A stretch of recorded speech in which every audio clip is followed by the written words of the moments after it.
Sai Namo Namah. Shri Sai Namo Namah. Jai Jai Sai Namo Namah. Sadguru Sai Namo Namah. Om Sai Ram. By the grace of Baba's blessings, I have been given this opportunity to read the Shri Sai Sat Charitra for all of you. Today we'll be reading chapter 36. Om Sai Ram. Chapter 36. Wonderful stories of 1. Two Goa gentlemen and 2. Mrs. Aurangabadkar. This chapter relates the wonderful stories of 2 gentlemen from Goa and Mrs. Aurangabadkar of Solapur. 2 gentlemen. Once 2 gentlemen came from Goa for taking darshan of Sai Baba and prostrated themselves before him. Though both came together, Baba asked only one of them to give him rupees 15 as dakshina, which was paid willingly. The other man voluntarily offered rupees 35, which was rejected by Baba, to the astonishment of all. Shama, who was present, asked Baba, "What is this? Both came together, once dakshina you accept, the others, though voluntarily paid, you refuse. Why this discrimination?" Baba replied, "Shama, you know nothing. I take nothing from anybody. The Masjid Mai, that is the presiding deity of the Masjid, calls for the debt, the donor pays it and becomes free. Have I any home, property or family to look after? I require nothing. I am ever free.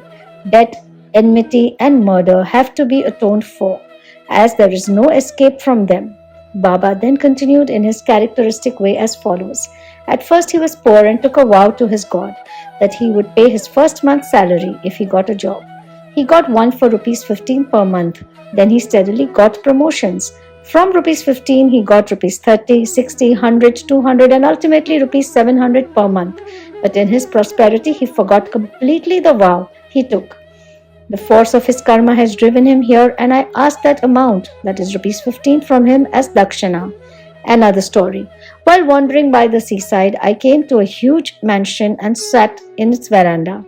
The Brahmin owner gave me a good reception and fed me sumptuously. He showed me a neat and clean place near a cupboard for sleeping. I slept there. While I was sound asleep, the man removed a laterite slab and broke the wall, crept in and scissored off all the money from my pocket. When I woke up, I found that rupees 30,000 was stolen. I was greatly distressed and sat weeping and moaning. The money was in currency notes and I thought that the Brahmin had stolen it. I lost all interest in food and drink and sat for a fortnight in the veranda, bemoaning my loss. After the fortnight was over, a passing fakir saw me crying and made inquiries regarding the cause of my sorrow. I told him everything. He said, "If you act according to my bidding, you will recover your money. Go to a fakir, I shall give his whereabouts. Surrender yourself to him, he will get your money back. In the meanwhile, give up your favorite food till you recover your money." I followed the fakir's advice and got my money. Then I went to the seashore where a steamer was standing, but I could not get into it as it was overcrowded. There a good-natured peon interceded for me and I got in luckily. That brought me to another shore from where I caught a train and came to the Masjid Mai. The story finished and Baba asked Shama to take the guests and arrange for their feeding. Then Shama took them home and fed them. At dinner, Shama said to the guests that Baba's story was rather mysterious, as he had never gone to the seaside, never had any money, that is rupees 30,000, never travelled, never lost any money and never recovered it, and inquired from them whether they understood it and caught its significance. The guests were deeply moved and were shedding tears. In a choked voice they said that Baba was omniscient, infinite, the Supreme One, that is Parabrahma, without a second. The story he gave out is exactly our story. What he spoke has already taken place in our case. How he knew this is a wonder of wonders. We shall give all the details after the meals. Then after the meals, while they were chewing betel leaves, the guests began to tell their stories. One of them said, "A hill station on the Ghats is my native place. I went to Goa to earn my living by securing a job. I took a vow to God Datta that if I got a job, I would offer him my first month's salary. By his grace, I got a job of rupees 15 and then I got promotions as described by Baba. I did forget all about my vow. Baba has just reminded me of it in this way and recovered rupees 15 from me. It is not dakshina, as one may think it to be, but a repayment of an old debt and fulfillment of long forgotten vow." Moral: in fact, Baba never begged for any money nor allowed his bhaktas to beg. He regarded money as a danger or bar to spiritual progress and did not allow his bhaktas to fall into its clutches. Bhagat Mahalsapati is an instance on this point. He was very poor and could hardly make both ends meet. Baba never allowed him to make any money nor gave him anything from the Dakshina collection. Once a kind and liberal merchant named Hansraj gave a large amount of money to Mahalsapati in Baba's presence, but Baba did not permit him to accept it. Then the second guest began his tale. My Brahmin cook was serving me faithfully for 35 years. Unfortunately, he fell into bad ways. His mind changed and he robbed me of my treasure. By removing a laterite slab from my wall where my cupboard is fixed, he came in while we were all deep asleep and carried away all my accumulated wealth, rupees 30,000 in currency notes. I know not how Baba mentioned the exact amount. I sat crying day and night. My inquiries came to nothing. I spent a fortnight in great anxiety. As I sat on the veranda, sad and dejected, a passing fakir saw my condition and inquired of its cause, and I told him all about it. He told me that an Avaliya, that is saint, by name Sai, lives in Shirdi, Kopergaon Taluka. Make vow to him and give up any food that you like best, and say to him mentally that I have given up eating that food till I take your darshan. Then I took the vow and gave up eating rice and said, Baba, I will eat it after recovering my property and after taking your darshan. 15 days passed after this. The Brahmin of his own accord came to me, returned my money and apologized, saying, I went mad and acted thus. I now place my head on your feet. Please forgive me. Thus everything ended well. The fakir that met me and helped me was not seen again. An intense desire to see Sai Baba, whom the fakir pointed out to me, arose in my mind. I thought that the fakir who came all the way to my house was no other than Sai Baba.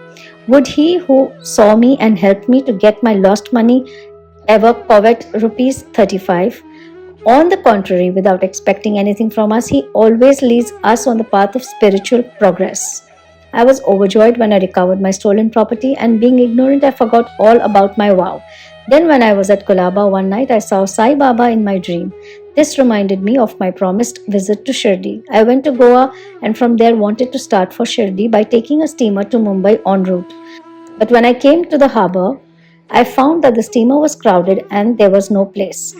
The captain did not allow me, but on the intercession of a peon who was a stranger to me, I was allowed to get into the steamer, which brought me to Mumbai. From there I came by train. Surely I think that Baba is all-pervading and all-knowing. What are we and where is our home? How fortunate we are that Baba got our money back and drew us here to himself. Shirdi folks must be infinitely superior and more fortunate than we. For Baba has played, laughed, talked and lived with you for so many years. I think that your store of good merits must be infinite. Sai is our Datta, that is Lord Dattatreya. He gave me a seat in the steamer and brought me here, and thus gave proof of his omniscience and omnipotence. Mrs. Aurangabadkar, a lady from Solapur, the wife of Sai Ram Aurangabadkar, had no issue during the long period of 27 years. She had made a number of vows to gods and goddesses for an issue but was not successful. She then became almost hopeless. To make a last attempt in this matter, she came to Shirdi with her stepson Vishwanath and stayed there for 2 months serving Baba. Whenever she went to the masjid, she found Baba surrounded by devotees. She wanted to see Baba alone, fall at his feet and open her heart and pray for an issue, but she did not get any suitable opportunity. Ultimately, she requested Shama to intercede with Baba for her when he was alone. Shama said to her that Baba's darbar was open, still he would try for her and that the Lord might bless her. He asked her to sit ready with a coconut and joss sticks in the open courtyard at the time of Baba's meals, and that when he beckoned to her, she should come up. One day after dinner, when Shama was wiping Baba's wet hands with a towel, the latter pinched Shama's cheek. Shama, feigning anger, said, Deva, is it proper for you to pinch me like this? We don't want such a mischievous God who pinches us thus. Are we your dependents? Is this the fruit of our intimacy?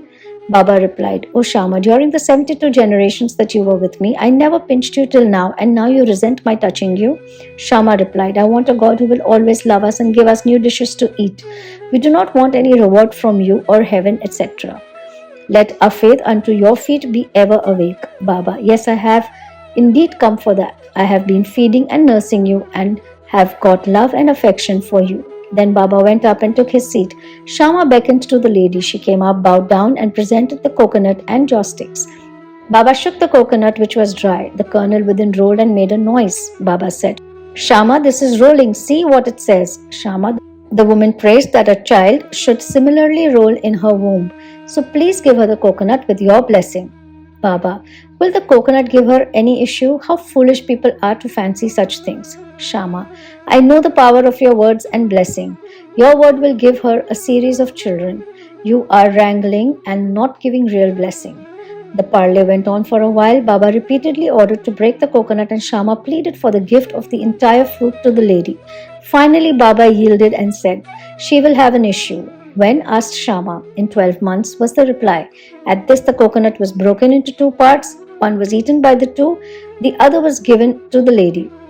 Then Shama turned up to the lady and said, Dear lady, you are a witness to my words. If within 12 months you do not get any issue, I will break a coconut against this Deva's head and drive him out of the masjid.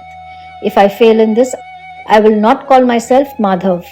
You will soon realize what I say. She delivered a son in a year's time, and the son was brought to Baba in his 5th month. The couple, both husband and wife, prostrated themselves before Baba, and the grateful father, Mr. Aurangabadkar, paid a sum of rupees 500, which was spent in constructing a shed for Baba's horse, Shamakarna. Bow to Shri Sai. Peace be to all. Om Sai Ram. With folded hands, I humbly request Sai Baba to please forgive me for any mistake that I might have made while reading this chapter. Om Sai Ram.